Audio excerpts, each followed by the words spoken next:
Quick editor's note, a lot of the footage shot on this episode was taken during mismatch day and pajama day, so the teachers asked that I note that they don't typically dress like this.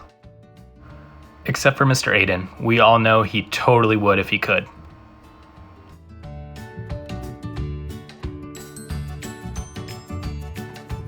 Miss Miriam Pre-K at our 127th and Webster location has a great activity for you to try at home. All it requires is a straw, some tape, a table, and either pom-poms or maybe a small ping pong ball. Tape a maze onto the table and have the kids try and navigate it by blowing their pom-pom throughout the maze.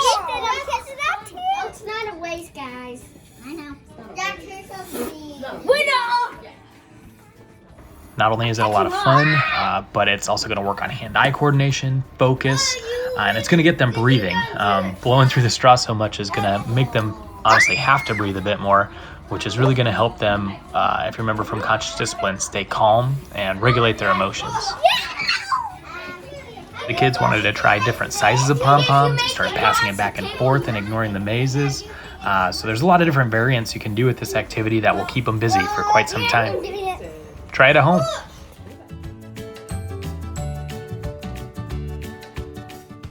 Today's question comes from Jacob from Fort Street, who asks, "What's your favorite bird?" Hi, Miss Jane. Hi everybody. What is your favorite bird? My favorite bird is a robin, because that means spring is on its way. Hi, Mr. Aiden. What is your favorite bird? Big bird. Big bird. Good answer. Hi, Miss Christina. Hello. What is your favorite bird? I don't like any birds. I am deathly afraid of them. Definitely don't look out the window because there's some right now. No thanks. Hi, Miss Tracy. Hello. What is your favorite bird? The question's the favorite bird. I don't have a specific favorite bird, but I love in the morning and the spring when all the birds are singing that I know it's like springtime. And those are the kind of birds I like. Perfect. Hello, Miss Sue. Hi. What is your favorite bird? I really like a woodpecker. Nice. They tap, tap, tap on the trees. I love that sound. Perfect. Hi, Miss Dodi. Hi! What is your favorite bird? My favorite bird is the cardinal because my favorite color is red and they are absolutely beautiful. And they also have the most beautiful bird call. Nice. Yes. Thanks. Hi, Miss Susie. Hi. What is your favorite bird? I like blue jays because they're pretty. Perfect. Thanks. Hi, friends. My favorite bird is a chicken because you can fry it. Hi, Miss Shannon. Good morning. What is your favorite bird? I don't know if I have a favorite bird, but it's really fun to say red-winged blackbird for some reason. Perfect. Liza, what is your favorite bird? A flamingo, because they can stand on one leg. Speaking of birds, we got this great photo from the Gill family. This is Addie and Emmy from our Taylor Street location, who set up a bird feeder and fed birds outside. A couple school-agers took advantage of this random spring snowstorm that we got to make a nice snowman. Way to go, Keaton and Liam. Another snow photo. This is Hadley from the 127, enjoying a great time outside. If you have photos of cool stuff you're doing at home, we'd love to see them. Send them to milton@hamiltonheightscdc.com. Who is that? Today we had a surprise guest come on parade, and that was Milton the giraffe.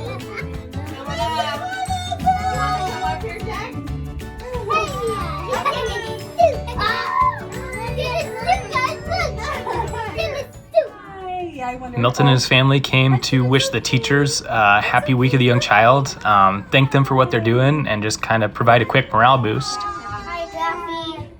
Hi, Giraffe. After all, it's tough to stay sad when you've got pretty sick dance moves to watch like these. Oh, man.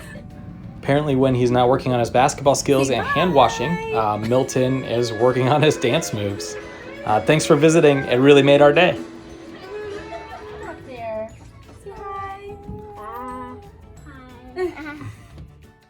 Our next story is a pretty cool thing that happened in pre-K today. Our friend Owen is at home, but it's his birthday today. So he wanted a sunglasses day. So all of his friends wore sunglasses to school today and got some pretty silly ones out. After that, they called him up and did kind of a FaceTime meeting with them so that they could sing happy birthday and say hello.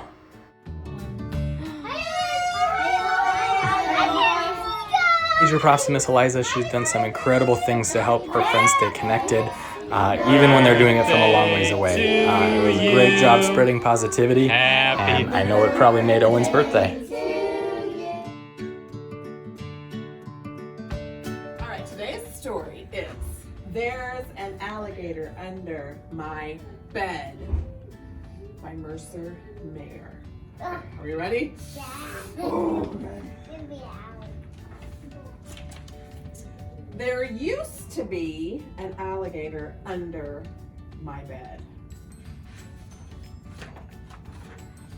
When it was time to go to sleep, I had to be very careful. See how we got into bed? So the alligator. I had to be careful because I knew he was under there. But whenever I looked, he'd hide or something. So I'd call Mom, Dad! But they never saw it. See, Dad's looking under there, there's nothing there. It was up to me. I just had to do something about that alligator. So I went to the kitchen to get some alligator bait. I filled a paper bag full of things that alligators like to eat. So that's a lot of food. I put a peanut butter sandwich and some fruit and the last piece of pie in the garage. I put cookies down the hall. I left fresh vegetables on the stairs. No. Yep, vegetables. You don't think they'll eat it? They'll eat it? No. And I put soda and some candy next to my bed. And then I watched and I waited. Well, that's funny. And sure enough, Oh, a dinosaur. out he came to get something to eat.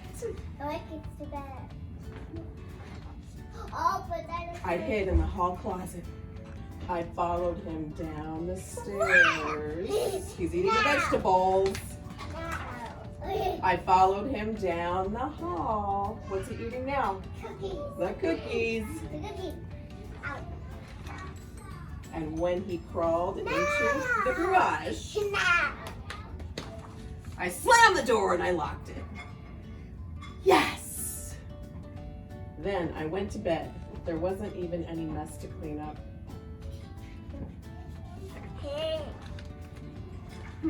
Now that there's an alligator in the garage, I wonder if my dad will have any trouble getting into his car tomorrow. No. I will just leave him a note. And so he puts a note on the garage door. It says, "Dear Dad, there is an alligator in the garage. If you need help, wake me up. Warning, be careful." That ends. Hi parents, this is Dodi. I am here to give you a little insight, some literacy insight into stories and why they're so important. Today I read There's an Alligator Under the Bed. This is one of my favorite books. It's by an author, his name is Mercer Mayer. He also does the little critter books that you probably are familiar with. So I'm sure all of you have gone through this.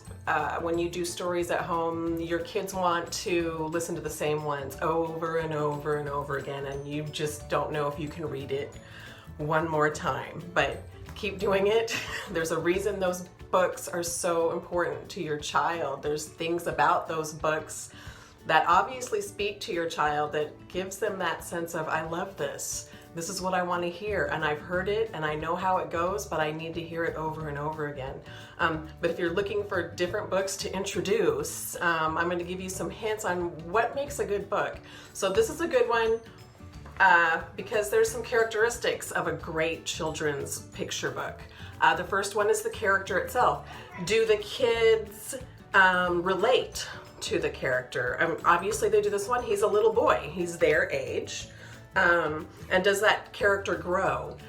In the book, the character is a little boy and he's worrisome about this thing under his bed.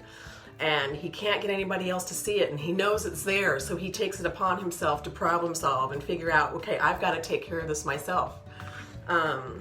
Another thing about a good book, you have a great character that your child relates to. There needs to be a plot. There needs to be a goal that is met with this character that they relate to. And of course, the goal in this one is getting the alligator out from under the bed. How am I going to do this? I need to figure this out. And does he do it in the end? Yes. And there's, yay!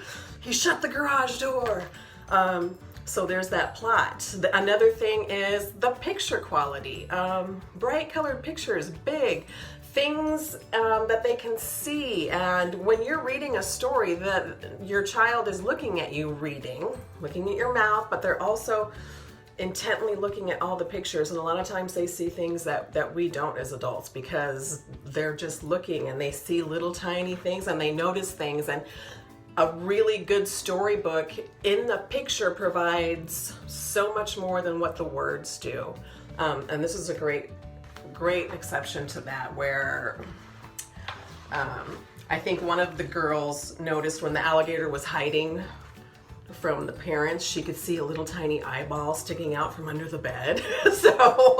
So they're looking at all of those things. So the pictures, the quality, the way it's drawn really reflects what the children are excited about in that. Good luck. And if you guys have any, if you want to contact me or contact any of us for some story ideas, let us know. If you want to borrow something, let us know. We're here for you guys at home, and thanks a lot. Bye.